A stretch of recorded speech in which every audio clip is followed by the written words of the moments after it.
Hey everyone, so working on the G here again today.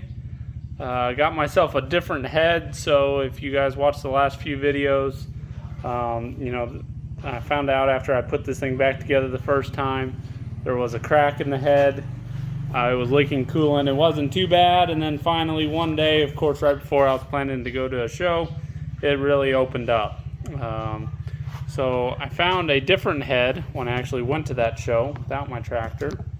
Let's see if I can move this down here. So here's the head that I got. Fun fact, it actually was cracked itself and repaired at some point. But it's supposed to be a good head. I'll see if I can show you guys the repair that was done on it, because it was drilled and pinned. Which is the old school way of doing it. Sadly, it's pretty hard to find anyone that does that sort of repair anymore. So hoping to get this thing back together this week so I can take it to a show this weekend. So hopefully you can actually see it. Here is where the weld was done, or the drill and pin on this one. You can see kind of the dots for the drilling that was done. And so this crack was just like my other one. Kind of started at the valve seat and probably came out from there. We debated on my old one if they actually put the crack in when they were changing the valve seats and pressed it in. Maybe didn't have enough clearance for that valve seat and cracked it, but don't know. So it goes without saying, anything I do here, I know I wasn't as detailed in my video taking it apart after this specific episode of the coolant leak and everything, but if you're taking it apart, it'd just be the opposite of what I am doing now. I wasn't so detailed in taking it apart because it was a little more complex than when I originally did this and tore the tractor down, because I did not have everything off above. When I initially took the tractor all apart, all of the hood, the water pipe, everything was off, so I could just pull the head out. And pulling the head actually out of the tractor, out from the frame rails, was kind of the hardest part from taking it apart here this time. And actually, from the previous video, you may see that I took the generator off, and I'm hoping that now I can get the head in there with the intake manifold already on. Alright, so we're going to put these studs in now. On some of these, if someone has drilled into them before, whether the stud was stuck, they may have drilled them out and they may have drilled into the coolant passage. So what I do is, I would put a little sealant, whether it's thread sealant or maybe RTV or something, on the threads to seal these up. These actually have not been drilled through, so I technically don't need to, but I'm going to just in case. I'm going to put red RTV on it. I was fortunate with this head. When I got it, it still had the studs in it. I put it by my car, where every day when I went to work, I sprayed it with PB Blaster for about 2 weeks. And after about 2 weeks, I took a pipe wrench and they came right out. Now, whether that was luck or not, I have no idea. But these commonly break off. Then you got to drill them out and things. So, yeah, so let's get these on.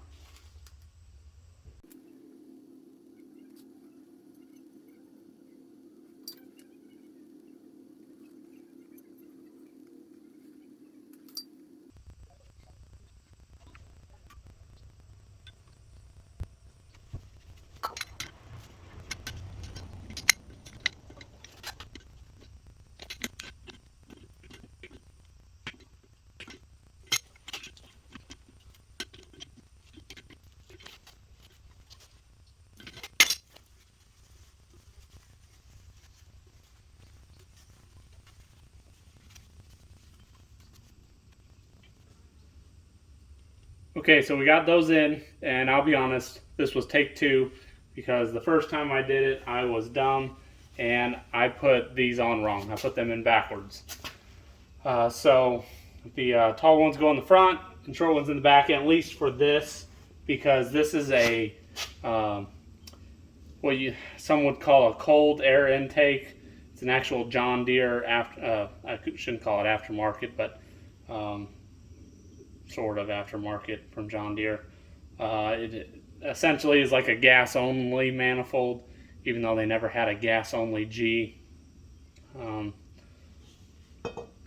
So tall ones in the front. The thread lengths are different on the bolts, and you want the shorter ones going into the block. I think like Lynn Brothers advertised theirs are supposed to be interference fit, but I'm not sure about these. But with the holes not drilled out, they bottomed out. So like on, you saw me using a pipe wrench. I wasn't putting much torque on them, but more than I can just get with my fingers on the threads.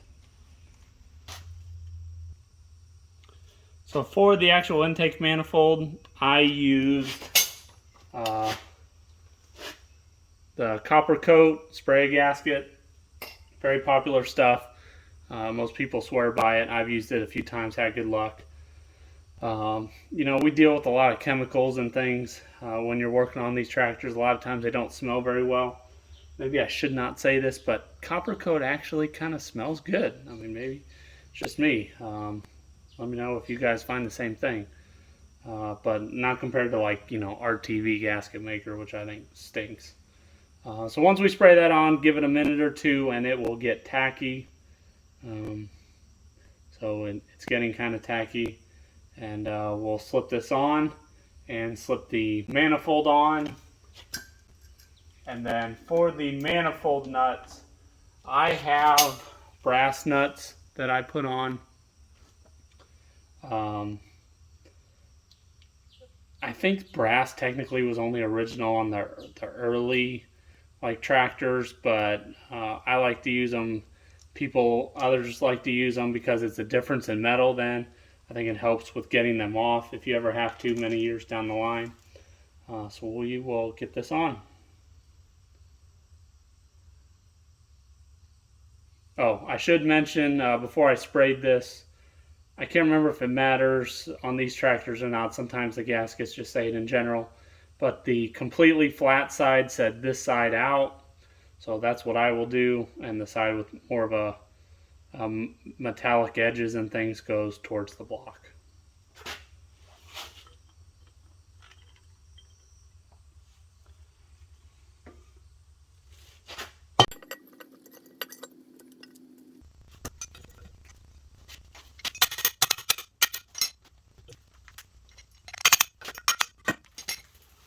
All right, there we go.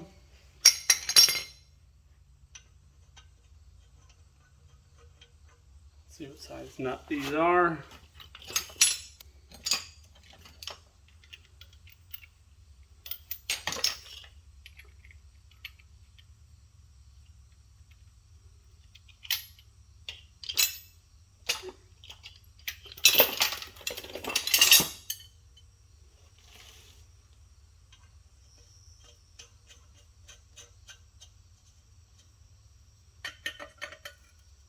Looks to be a 7/8.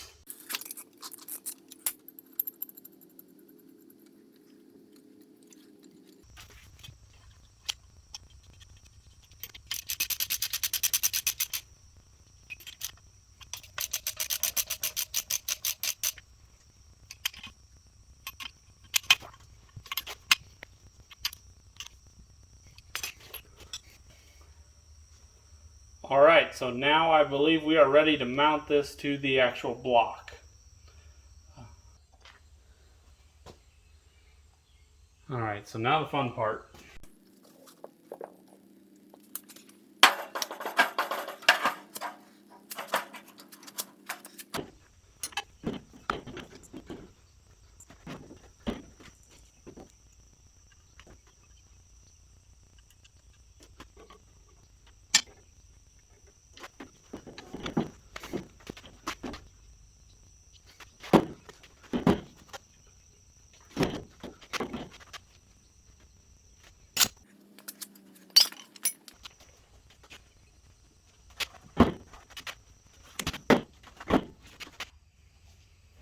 All right, so don't ask me how I got this in there. I went in kind of flat, and with the manifold on, I actually had to jack from this side here to take the pressure off of the stud somehow, and we had to kind of lift and tap in the front to get it to turn in place, and very, very delicately. It was kind of nerve-wracking. Anyways, so we got the new head gasket here. I did mention, I mean, I bought a whole new set, even though I probably, honestly, what little I ran the other one and it came off easy and everything. I could have used the old gaskets maybe, but went ahead, sucked it up, and got a new one. Now, what's interesting is, okay, so on this one it says this side down. Typically they say flat side toward the block, and that side has, you know, it's flat around the cylinders, versus this side has these grooves. So we'll spray this with copper coat and get this installed. Alright, so I wrestled the head onto the studs. The head gasket is nice and tacky, and we'll wrestle this back. Now we will get our lead washers and put them on each of these.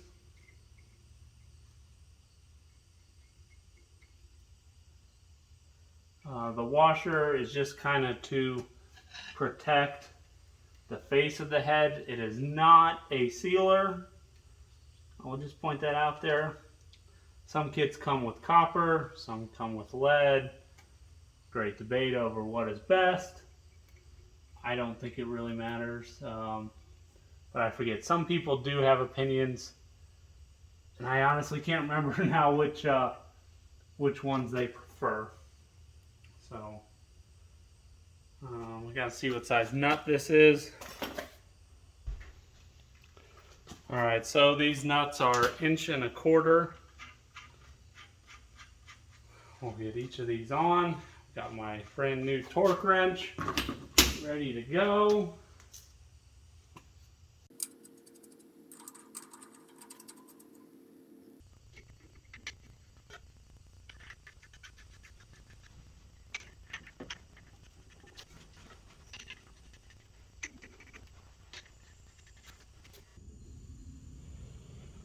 All right, so in order to torque these, the torque on them is supposed to be 208 foot-pounds.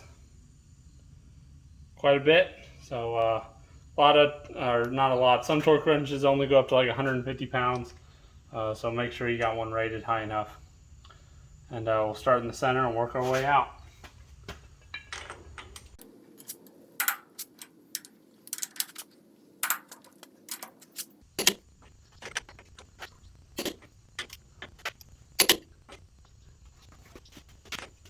All right, so I will also mention that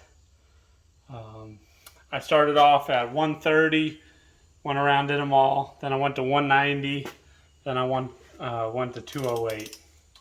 So onto the studs for the tappet assembly.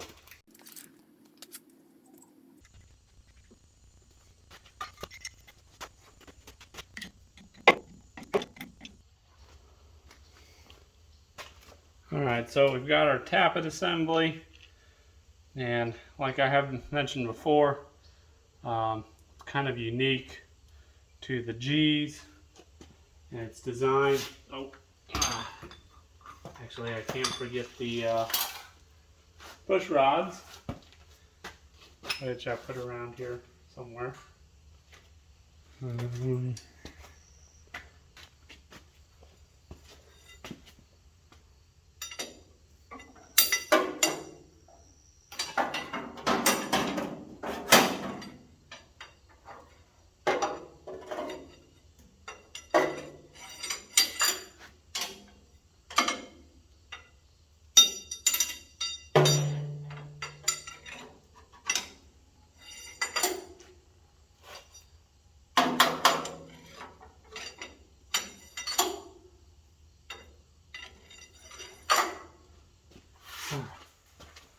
let there be light. Now that it's getting dark outside.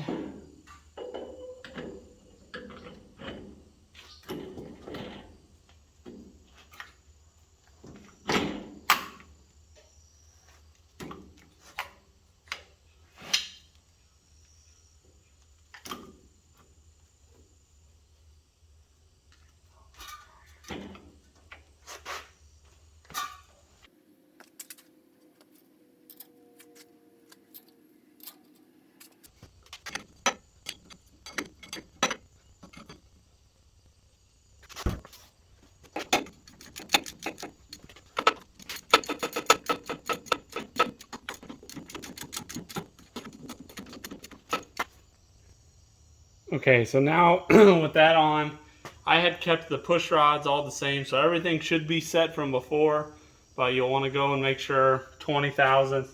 Some say when it's hot, well, it's about the same. I don't have it set at the right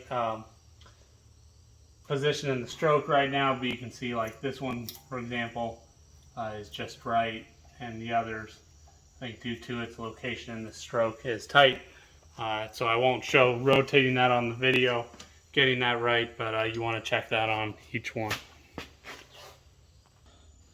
So before I put the valve cover on, I was going to show inserting this lower water pipe here. I couldn't remember what exactly I did. If I had gasket material, it looks like I had an actual gasket on it. And I think, if I am correct, that comes with the new kit. It's a pretty thick one. So in here, this is just like a rubber O-ring. Now this G, even though it's a 49, has a water pump on it. It was added afterwards.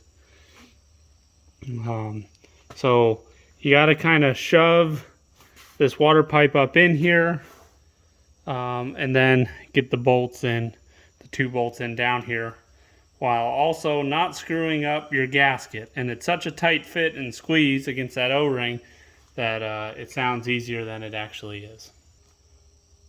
I think I put sealer on this one time and it was just an absolute mess. So the fact that that gasket came off so easily, I believe what I ended up with was I only put the gasket on and no blue silicone or anything like that. So that's what I'm going to go with again. All right, I won't lie, that was worse than I remembered.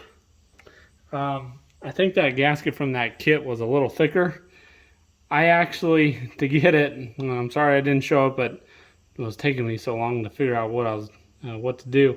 I actually had to sit on the floor and pull back in order to get the gasket right and have the clearance to mess with it and get the holes lined up for the gasket and the piece. So you guys without a water pump, you guys won't have this issue. If you do, that was interesting. But yeah, that was my best bet, was sit down there back against the front tires and pull back, brace against the floor, and using that strength, it gave enough compression on this O-ring that I had cleared to get that on. Tell you what, I don't think it makes much of a difference, but I'm going to go ahead and install the generator.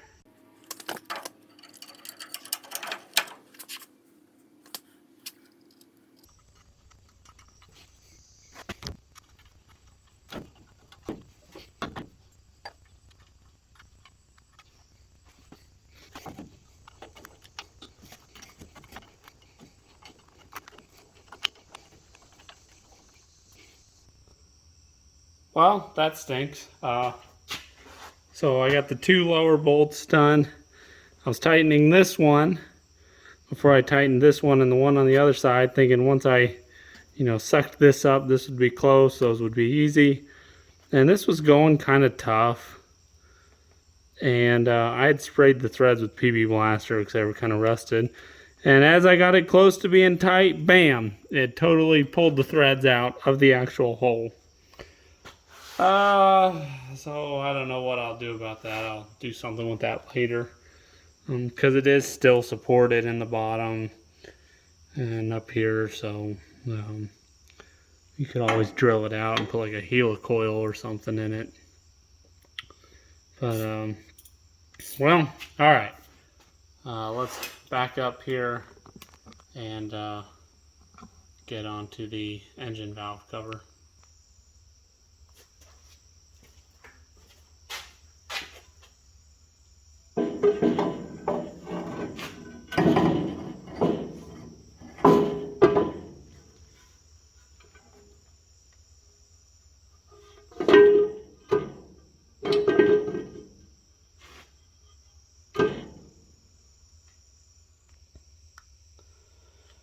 Alright, of course it says my battery's low, so the flash isn't on, which helps with the light. So there are little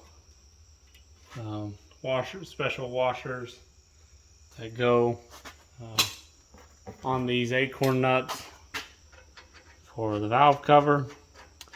One thing, make sure you don't seal this on the gasket on.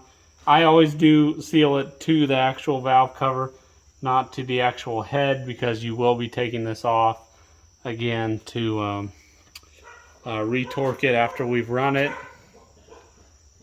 And you don't want that to screw up your gasket when you take that back off.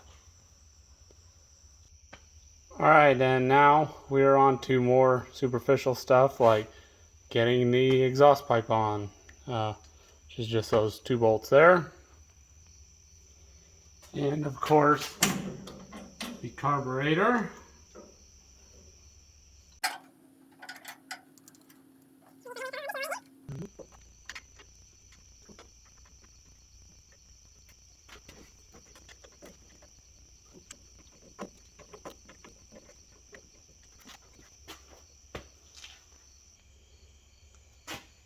And of course your inlet pipe coming into the carburetor. Word to the wise, it's easier to get to the back side of this bolt over here before you put that exhaust pipe on the other side. And finally, we will connect the choke rod and the throttle rod and this oil tube here that goes to the bleeder, so to speak, or the lubricator for the valve tappet assembly. Alright, I forgot to mention the fuel line. I didn't put the choke line on yet because I've got the dash apart, so I've got that pulled back. So yeah, we'll put oil in it, we'll put coolant in it, and I am actually going to wait a day before I start this so I can have that 3 a.m. oh crap, I forgot to do this moment. Thankful I didn't blow an engine or anything. I tend to have those.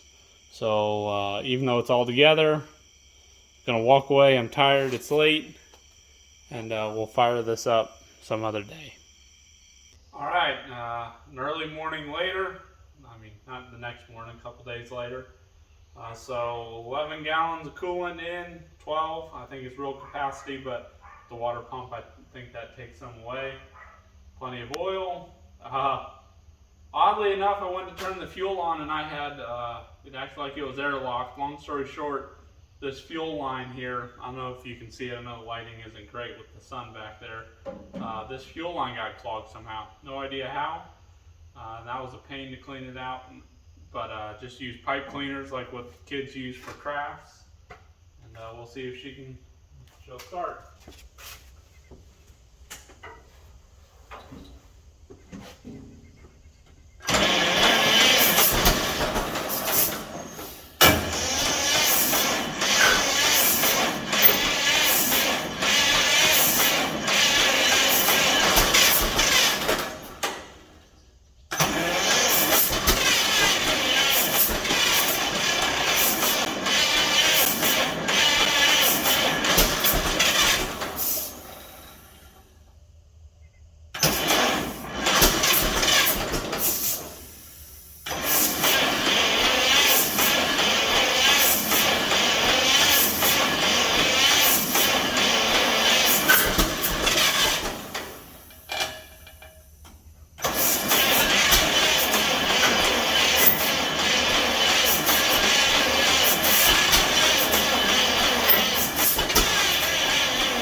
That's how you know she's fine-tuned there.